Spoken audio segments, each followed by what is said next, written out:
assim: Senhor Jesus, eu não entendo espinhos. Às vezes a gente reclama tanto dos espinhos da estrada da vida, esquece que Jesus, ele carregou uma coroa, né, de espinhos por mim e por você. E ele fala: mas se a cruz é o fim desse caminho, dai-me mais graça. Amém. Não sou maior que meu Senhor, apenas servo sou. Uma poesia, né? Amém? Começou aí, gente? Glória a Deus. Voltamos para uma palavra saborosa. Amém? Eu quero, em 30 minutos, eu falei com o Alexander estava pregando nas quartas-feiras, e Deus me tem chamado há algum tempo a trazer, nesse tempo de pandemia, nesse tempo de coronavírus, já vamos entrar para o 4º mês. E uma das preocupações do meu coração, do Senhor, esses dias eu vou abrir meu coração para vocês. Eu estava comprando algumas ferramentas e me envolvendo minha mente com algumas coisas de madeira, né? Em algum momento pedalando. Mas por esses dias o Senhor, eu falei com minha esposa que o Senhor me chamou a atenção. E uma das coisas que o Senhor me chamou a atenção era para que eu me envolvesse mais profundamente. E o Senhor falou forte no meu coração. Então eu comecei a estudar a carta do livro de Colossenses. E aí eu falei até com o Alexander, que estava pregando. Eu disse: Alexander, eu quero fazer uma série de mensagens. Você vai receber. Hoje, e eu comi, provei da comida e quero compartilhar com vocês esse alimento que o Senhor tem colocado no meu coração. Por quê? Porque a carta de Colossenses, eu gostaria que você abrisse sua Bíblia no livro de Colossenses. Eu vou começar um pouco diferente essa série de mensagens. Eu vou começar e a gente vai lendo à medida que eu vou falando. Eu não vou escolher um tema específico, porque esse tema específico, nós vamos chegar no cerne da questão. E uma das coisas que a palavra do livro de Colossenses trata é algo interessante. Eu não sei se você já percebeu que cada livro da Bíblia ele tem uma ideia diferente. E eu não sei se vocês perceberam aqui na igreja, eu não tenho pregado muito no Velho Testamento. Alguém já percebeu isso? Alguém já percebeu? Por que eu não tenho pregado no Velho Testamento? Porque são livros históricos. Tem muitas coisas lindas e maravilhosas, mensagens profundas e exemplos maravilhosos. Mas o que faz parte para a gente, o que nos traz a igreja contemporânea, a igreja do século 21, está aqui justamente no Novo Testamento, porque são revelações de vida cristã. E quando o Senhor, eu comecei a estudar, e o Senhor falou muito forte no meu coração, e me bate uma tristeza profunda, e às vezes me bate um constrangimento. Por quê? Porque essa palavra nos confronta. Essa palavra nos coloca na centralidade do coração de Deus, e eu quero compartilhar com vocês. Então, se nós observarmos cada livro, em Romanos, você vai ver Paulo brigando contra a incircuncisão, judaizantes querendo tornar cristãos circuncisos, né? E ele tentando falar da lei. Olha, a lei não tem efeito mais, porque agora nós somos salvos pela graça. Você passa por 1 e 2 Coríntios também, nós vamos ver a luta dos judeus querendo judaizar os não judaizados, né? Vamos dizer assim, e tornar esses cristãos também judeus, e a luta de Paulo enfrentando isso aí. Nós vamos ver também Gálatas, né?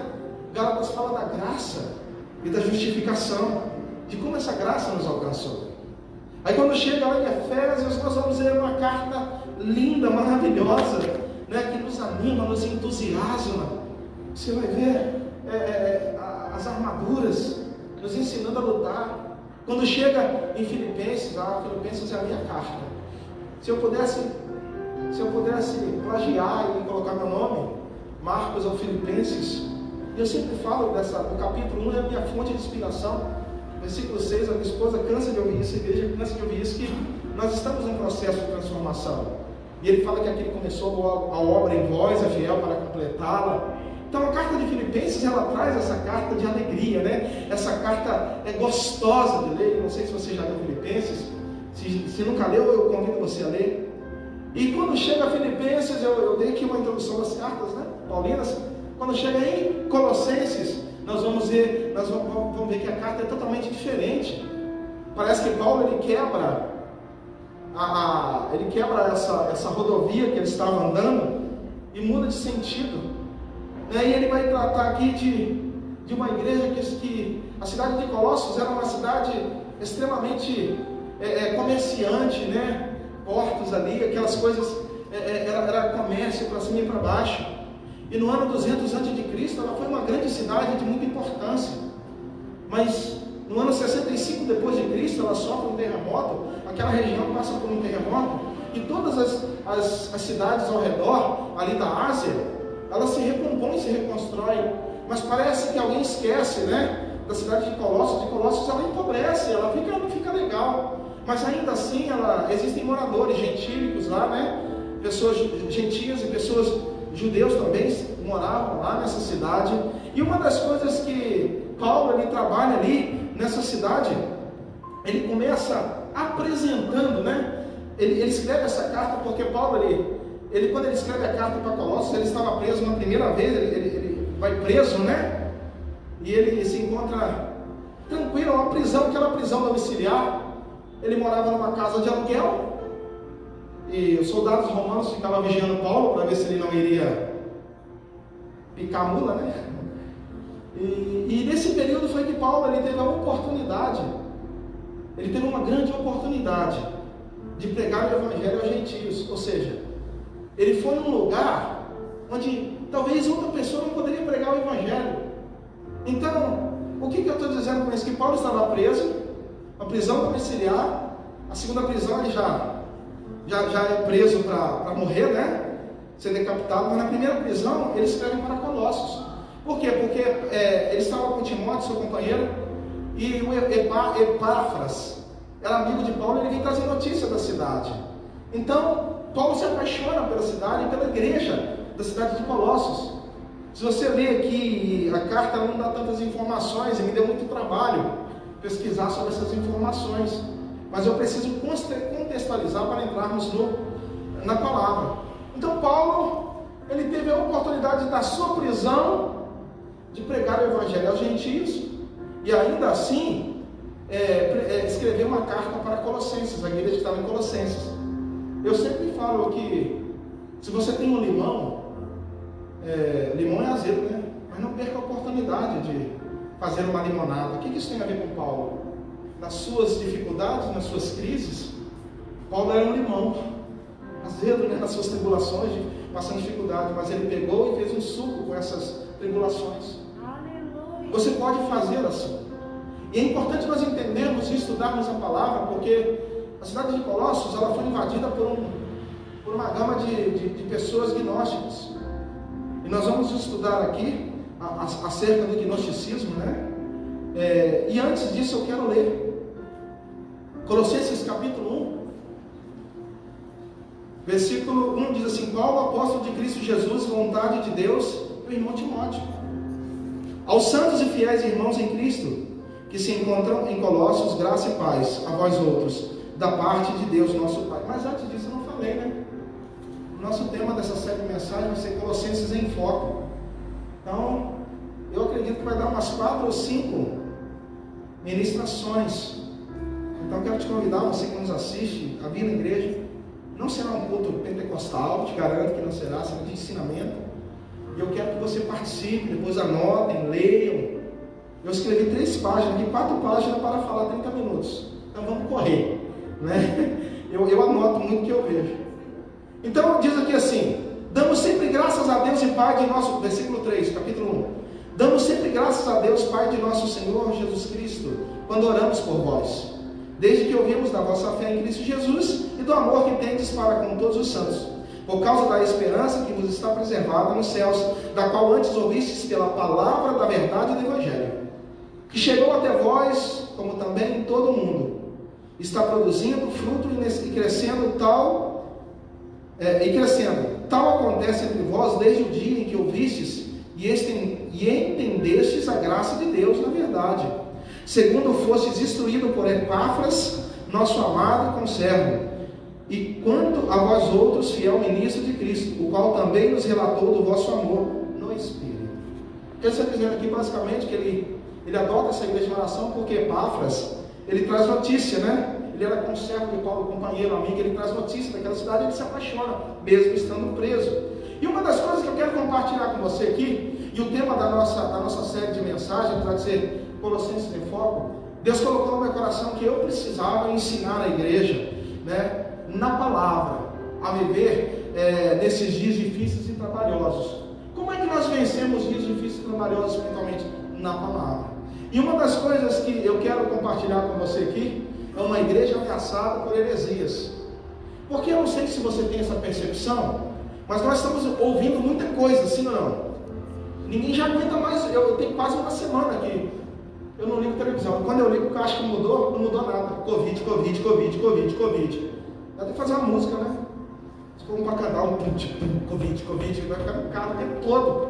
Por quê? Porque ninguém aguenta mais. Aí você ouve que isso cura, que aquilo cura, que isso faz. E a gente está dando ênfase às coisas que não que não são importantes, mas existem coisas maiores. E Deus quer revelá-las à nossa igreja. Então, como é que nós venceremos aquilo que nós ouvimos? As heresias que nós ouvimos. Eu falei com a minha esposa, cadê os famosos? Cadê as estrelas que pregam na internet, que faz e acontece? Cadê os profetas? Eu fico me perguntando onde estão os artistas, sabe? E nós precisamos aprender a palavra do Senhor, porque é ela que nos fortalece. E aqui, se você olhar o livro de Colossenses, ele tem 4 capítulos, e ele foi escrito por Paulo. Eu não sei quem fundou a igreja de Colossenses, mas o propósito aqui não é saber quem fundou ou quem deixou de fundar. O propósito é entendermos como que essas ameaças e essas heresias chegam até a igreja e podem destruir a igreja. E uma das coisas que o gnosticismo daquela época fazia, e hoje acontece um gnosticismo talvez diferente, né? É um tal de não tem nada a ver mais que o importante, sexo livre, né? Essa sexualidade exacerbada, essa inversão de valores. Eu também poderia até enquadrar dentro desse gnosticismo. Por quê? Porque o gnosticismo aqui é uma filosofia herege, que pretendia explicar as coisas por meio da gnosis, ou seja, do conhecimento. E uma das coisas que os gnósticos faziam naquela época, eles diziam que a salvação para os gnósticos não seria a obra do Cristo Redentor, e sim fruto do conhecimento esotérico. Basicamente, o que eles faziam? Eles tinham adoração a anjos. Basicamente, eles tinham uma atitude de olhar para os astros e dizer que a vida das pessoas são guiadas. Meu irmão, é um absurdo. É um absurdo você olhar o seu horóscopo e hoje dizer que Vênus está a seu favor, né? Uns falam, eu sou de Libra, eu sou de Sagitário, eu não vou casar com... Sabe, a nossa vida não é guiada pelo esoterismo. E aqui nós vimos isso, essas misturas de conceitos orientais com filosofias e teologia. Olha a miscelânea que dava. Então, vocês entendem? Tinha uma música que gostava de cantar muito, hoje eu passo longe. Eu acho que todo mundo já ouviu essa música, né? Tem anjos voando nesse lugar, no meio da igreja, ali em cima do altar. Meu irmão, os anjos são ministros ao nosso favor. Eles diziam que os anjos eram a base da salvação. Então eles queriam introduzir na igreja essas filosofias. E nós vemos muita gente hoje na internet, no Facebook, falando coisas absurdas. E uma das coisas que nós vamos observar aqui, então, o que Paulo faz? Ele levanta a espada da palavra. Ele começa a trazer. Então o que ele faz aqui? Ele apresenta para Colossenses o propósito real da salvação. E aqui você vai ver aqui no versículo 1 que Paulo ele começa se apresentando juntamente com Timóteo. O que ele está dizendo aqui? Ele escreve aqui, olha, Paulo, apóstolo de Cristo Jesus, né? E ele está dizendo que a primeira lição, né, que eu vejo quando ele se apresenta, ele está dizendo aqui, olha, eu sou apóstolo de Cristo. E eu trago esse evangelho. Ele se apresenta, né, juntamente com Paulo. E no versículo 4, aqui, ele vai dizer assim, olha que coisa maravilhosa. Desde que ouvimos de nossa fé em Cristo Jesus e do amor que tendes para com todos os santos, por causa da esperança que vos está preservada nos céus, da qual antes ouvistes pela palavra verdadeira do Evangelho. Isso significa que Paulo estava dizendo para aquela igreja: olha, eu deixei algo para vocês. Eu deixei algo para vocês. E esse algo é a palavra do Evangelho, a palavra das boas notícias. Sabe por que Roma tinha também Evangelho? Porque Evangelho significa boas notícias. O que Paulo está dizendo: olha, eu deixei uma boa nova também, uma boa notícia. E qual é essa boa notícia? Essa boa notícia é a palavra do Senhor, que não tem nada a ver com anjo, não tem nada a ver com esoterismo, não tem nada a ver com muitas coisas. E aqui então Paulo começa elogiando. Olha que coisa linda, damos sempre graças a Deus. Sabe o que eu aprendo? A primeira lição que eu aprendo com isso é que antes de você falar mal de alguém, você elogia. Você não vai dizendo: você não presta. Alguém chega assim: você é um imprestável. Não, que possa dizer: olha, eu dou graças a Deus, olha, vocês têm feito um bom trabalho, mas essa coisa que está acontecendo não é legal, né? Paulo está dizendo isso para essa igreja. Então ele está dizendo que o antídoto da palavra, o antídoto para essas heresias é a palavra de Deus, o ensino da palavra. Salmo 119, versículo 130 diz assim: a exposição das tuas palavras dá luz e dá entendimento aos simples. Ele diz aqui no Salmo 119, versículo 5, ele vai dizer: lâmpada para os meus pés é a tua palavra, luz para os meus caminhos. Então a igreja de Colossos, ela foi cercada por essas hostes espirituais infernais, trazendo, apresentando uma mistura de doutrina. E aqui a palavra doutrina, no original, é um conjunto de ideias básicas contidas num sistema filosófico, político ou religioso. Então aquelas pessoas levaram conhecimentos contrários àquela palavra que Paulo leva. E aqui, esses desvios doutrinários sempre foram, sempre serão o problema da igreja, tanto naquela época quanto os de hoje. Porque o pastor acaba de pregar, a pessoa sai daqui: não é bem assim não. Sabe, meu irmão, esse dia está conversando com a pessoa, nós não temos o costume de saber quem toma sangue e quem não toma. Se você está entendendo, não é isso. Examine-se o homem a si mesmo, mas nós pregamos contra o pecado, nós insistimos na palavra. Aqui na nossa igreja, nós orientamos as pessoas, nós ensinamos as pessoas, os líderes, pastores, supervisores de célula, nós ensinamos. Se não chega na ponta, é porque ela se desvia e entra nesse conceito. Sabe, tem pessoas que dão tanto valor à profecia, que está fora do contexto. Pessoas que fazem músicas fora do contexto, isso são heresias. E aí a pessoa anda, como se a heresia fosse algo fundamentado em Deus. E aqui nós vamos ver que esses desvios se apresentam de forma muito, na maioria das vezes, muito sutis. Não tem problema, não, fica tranquilo. Não, se cair é do homem, o levantar é do homem, irmão, não caia. Sabe, eu não sei quem inventou que o cair é do homem e levantar de Deus. Misericórdia, isso é uma fala herege.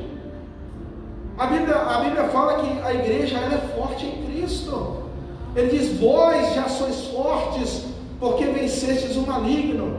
Pedro vai dizer que a igreja, ela iria pôr o inferno para correr, é isso que ela fala, e a porta do inferno não vai prevalecer.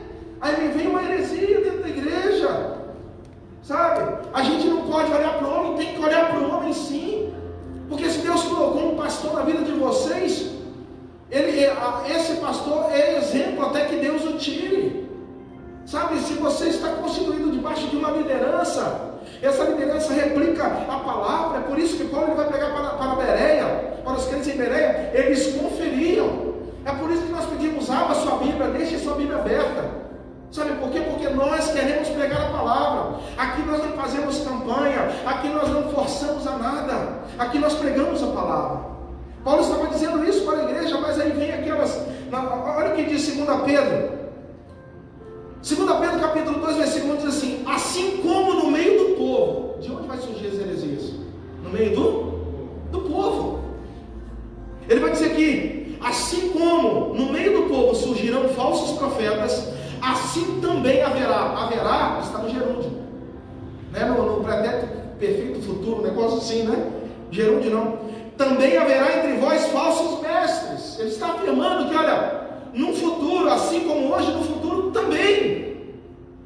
Então, meu irmão, nós não estamos livres das doutrinas humanas. Nós não estamos livres da falácia peçonhenta do diabo. Aí ele continua dizendo aqui: falsos mestres, os quais introduzirão, veja bem a palavra, dissimuladamente. Você sabe o que significa dissimuladamente? Alguém sabe? Disfarçadamente. Sabe, é aquele agridoce. Eu particularmente gosto do agridoce, né? Eu gosto de hambúrguer com banana, eu gosto de hambúrguer com abacaxi. Só não gosto com uva passas. Mas é o agridoce da palavra. Nem é doce e nem é salgada. É isso que ele está dizendo aqui, que introduzirão sem que se perceba heresias. E a palavra heresia aqui no grego, nesse texto aqui, aireses, escolha preferida. Eles introduzirão palavras. Quando nós pregamos, quando você prega, as pessoas distorcem a palavra. É por isso que a igreja do século XXI está vivendo campanha, está vivendo corrente, está vivendo vou no monte. Não tem nada contra ir no monte. Mas, meu irmão, o tempo, meu irmão, a Bíblia diz que vós sois geração eleita, sacerdócio real. Você sabe por que a gente gosta de profecia? Porque somos preguiçosos para confrontar na palavra. Nós estamos vendo esse tempo de crise, e quando esse povo some, a igreja fica fraca, sabe por quê? Porque ela deixa de receber aquele alimento agridoce. E é por isso que Deus então me compele a ensinar a vida cristã dentro de Colossenses. Porque a igreja de Colossenses vai nos ensinar muito. As crises que elas estavam vivendo, nós vamos viver hoje. Sabe, notícia fake. Notícia fake. Hoje o crente não posta milagre, o crente não posta devocional, mas o crente está na rede social falando dos outros, de todo mundo. Heresias. Nós estamos produzindo heresias. Por quê? Porque a igreja, ela não está conhecendo, estou falando do Monte Geral, não é nossa, mas do Monte Geral, ela não está reconhecendo essa palavra. É por isso que Paulo fala: eu deixei para vocês algo valioso. E aqui ele vai dizer que olha que coisa terrível. Ele fala assim: introduzirão dissimuladamente heresias destruidoras, até o ponto de renegarem o soberano Senhor. Tem gente tratando Deus de você. Sabe, tem pessoas que não têm coragem de orar, não tem coragem de ler a palavra. Sabe, está tratando Jesus, Deus, como um objeto. Essa igreja estava vivendo esse tempo de perseguição, então vem essa luta. Meu irmão, o diabo quer tirar Deus do lugar que ele está, principalmente dentro do nosso coração. Olha o que diz o versículo 2 de 2 Pedro, capítulo 2, versículo 2, vai dizer: e muitos, não poucos, seguirão as suas práticas. Aí ele fala libertinas, ou seja, livre de qualquer moral. Sabe, tem crente que sai do culto e vai transar. Meu irmão, sabe, jovens hoje, sexo livre, estão cantando louvores. Tem relações sexuais fora do casamento. E estão dizendo: não tem problema algum, meu irmão, se Jesus voltar hoje. Meu irmão, essas doutrinas de que a criança com 2, 3, 5 anos de idade pode escolher o que ela quer ser, seja macho ou fêmea, ela pode escolher. O que está dizendo aqui? Muitos seguirão as suas práticas libertinas, e a palavra libertina é livre de qualquer senso moral. Sabe, os filhos crescem e não obedecem e não respeitam os pais. São doutrinas heréticas. Aqui ele continua dizendo: pessoa desregrada e sem conduta, e por causa dele será infamado. Ou seja, a má reputação, está dizendo que por causa dessas pessoas que se dizem crente, que sai daqui do culto e vai para um motel ter relação sexual ilícita, que sai daqui e vai beber, que sai daqui e vai fazer e fala que é crente. E onde você é? Sou da igreja. Olha o que está dizendo aqui: e por causa deles será infamado, ou seja, má reputação, o caminho da verdade. E uma das coisas que Deus então coloca aqui para Paulo, ele ensina para a igreja, olha que coisa maravilhosa que Paulo está dizendo. Então no versículo 7 ele vai dizer assim: segundo fostes instruído por Epáfras, nosso amado conservo, e quanto a vós outros, fiel ministro de Cristo, o qual também nos relatou do vosso amor no Espírito. Versículo 9, está comigo aí? Amém. Glória a Deus, né? Versículo 9: por esta razão também nós, desde o dia em que ouvimos, não cessamos de orar por vós e de pedir que transbordeis de pleno conhecimento da sua vontade e toda sabedoria e entendimento espiritual. Olha que coisa linda. Existem duas palavras que me chamam a atenção e saltaram os meus olhos nesse texto, versículo 9, é sabedoria e entendimento espiritual. Porque o que é sabedoria? É a capacidade de tomar decisões. Essa é a oração de Paulo para a igreja. E essa deve ser a nossa oração nessa igreja. Me dá sabedoria para ter sabedoria para tomar decisões. E sabedoria aqui é mais do que conhecimento intelectual. Paulo não está dizendo que seja dotado de conhecimento intelectual, porque quem tem conhecimento intelectual nem sempre tem sabedoria, sim ou não? Você pode ser um bom engenheiro formado, tirado 10 em todas as provas, mas não ter sabedoria. E o que ele está dizendo aqui? Não roga pela intelectualidade da igreja, ele roga pelo conhecimento de Deus. Ele está dizendo aqui, olha aqui, transbordei do pleno conhecimento da vontade, da sua vontade, em toda sabedoria e entendimento espiritual. O que ele está dizendo para mim e para você, que é sabedoria, além de tomar decisões, nos capacitar para isso, ele está dizendo que vai nos ensinar a discernir o bem e o mal. Na maioria das vezes as pessoas vêm, pastor, o que eu faço? Eu falo, você já tem a resposta. No meu casamento, é 25 que a gente faz agora? 26 anos, nós vamos fazer agora em outubro. Não há alternativa de separar. Porque quando eu casei, eu não coloquei na minha condição matrimonial separar. Então o que eu devo fazer quando eu brigo com a minha esposa? Reconciliar. Reconciliar. O que a Bíblia está dizendo, o que Paulo está dizendo para essa igreja, olha, vocês têm discernimento para mudar esse contexto. Então peça essa sabedoria. Porque sabedoria é quando você deve falar e também quando você deve calar. E aqui ele está dizendo, ou seja, que o que vocês estão fazendo aí é perigoso. Traduzindo em miúdos, olha, toma cuidado. Eu estou orando pelo entendimento da parte espiritual de vocês. Paulo está dizendo para aquela igreja, olha, cuidado.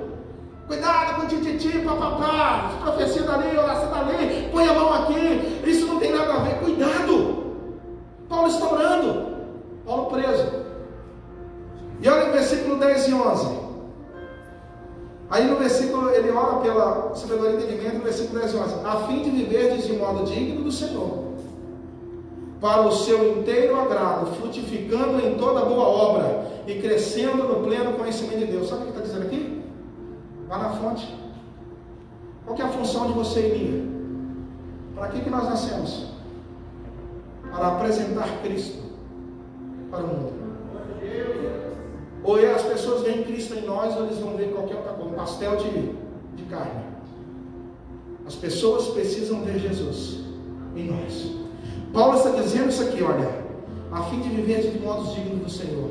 Quando as pessoas olhar para essa igreja, olhar para você, igreja você, eles vão ver Jesus.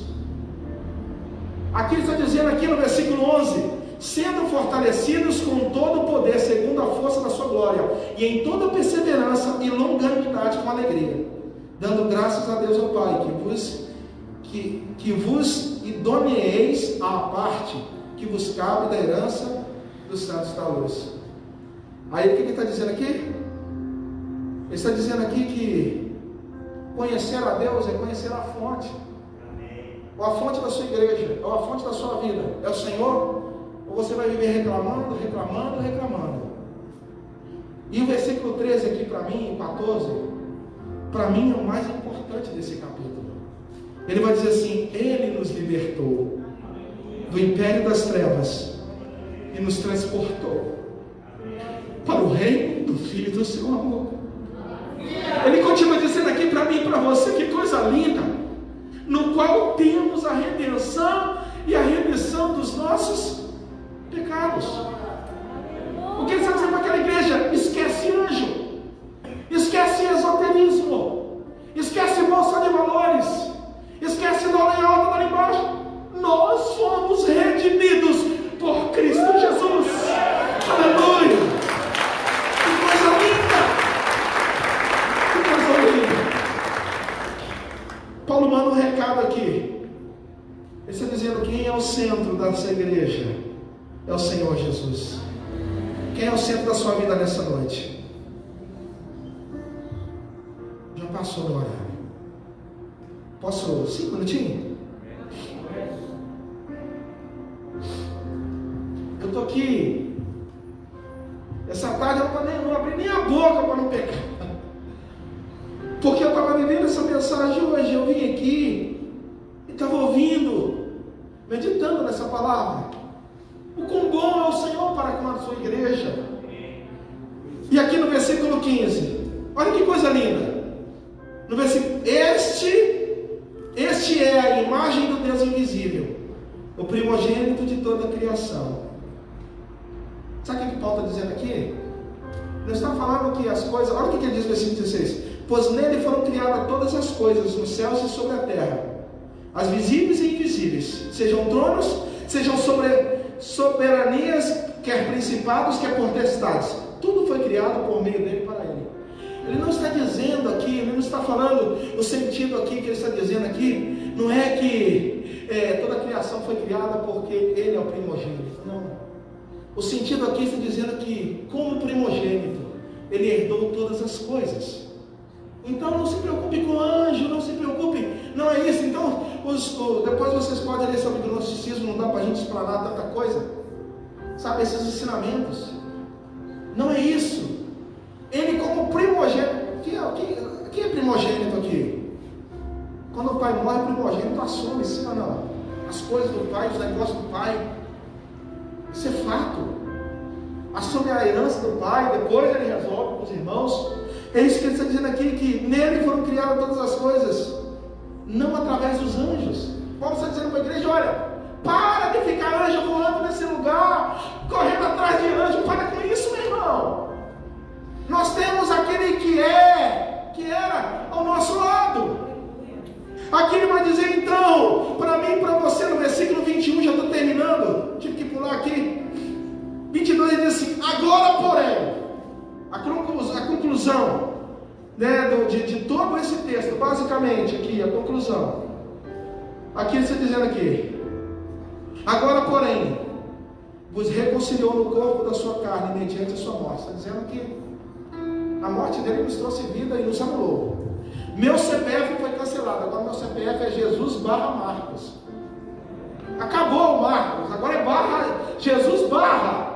Ele é o principal. Aí está dizendo aqui a carta do capítulo, está fechando tudo aqui. Olha que coisa linda. Agora porém, vos reconciliou no corpo da sua carne, mediante a sua morte, para apresentar-vos perante ele santos, inculpáveis e irrepreensíveis.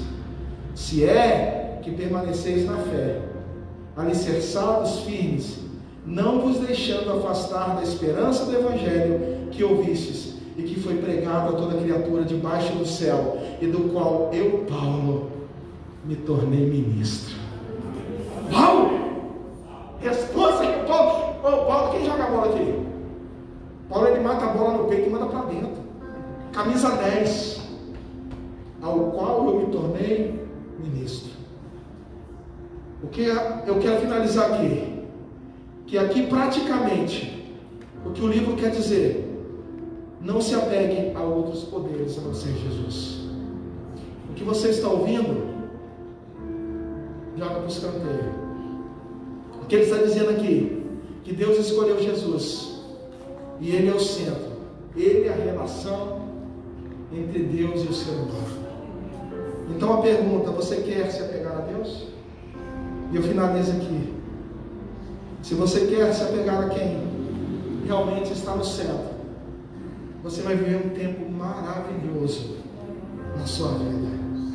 Eu quero te convidar a ficar em pé nesse lugar. Semana que vem eu vou dar continuidade no capítulo 2.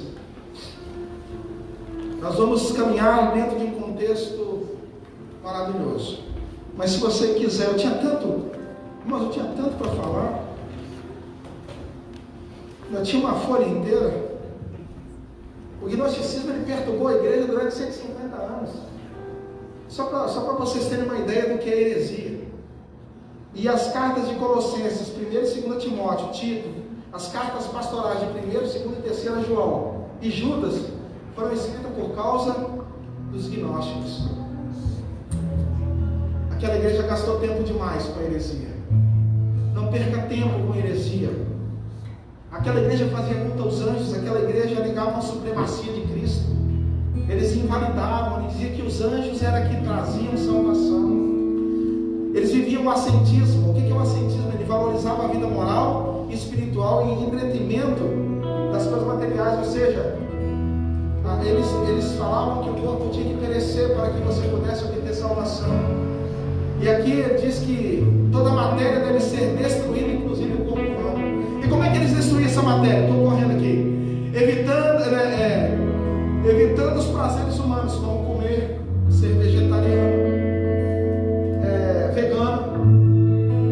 Os gnósticos, vegano. Nós precisamos de todas as coisas que estão nessa terra, nós precisamos. Os gnósticos lançaram: não coma carne, não coma isso, não coma aquilo, não coma isso. E uma das coisas que eles faziam também era a licenciosidade. Eles achavam que quanto mais abusar do corpo, através de orgias sexuais, bebedeiras, vícios, melhor para a destruição da carne. E isso não teria qualquer prejuízo espiritual. Eles viviam o esoterismo, conceitos astrais, teológicos, de modo e demonológicos, né?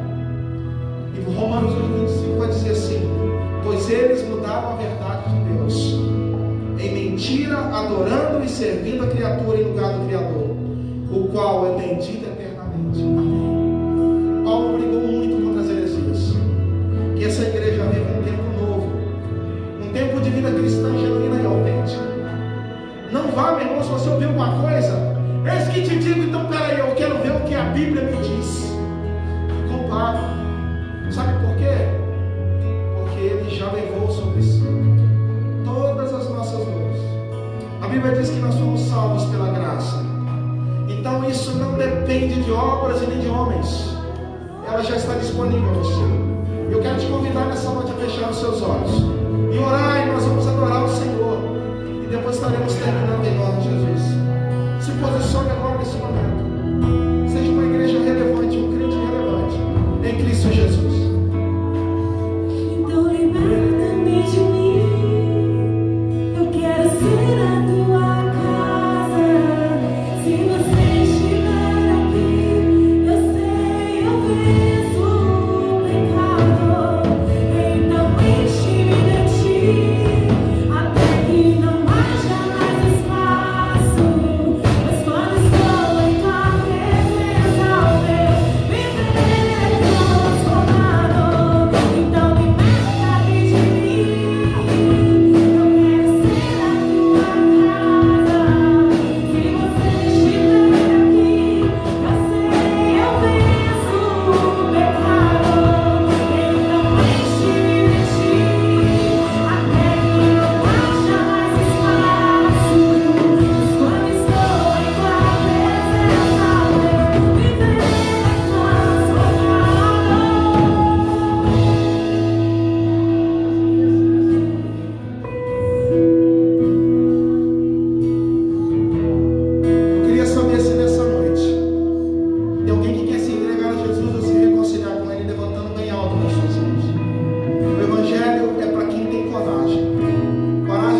Semana que vem, capítulo 2 de Colossenses, Colossenses em Foco.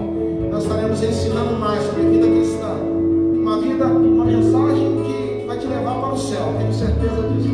Porque tem mudado meu coração e vai mudar o seu também. Pai, graças te dou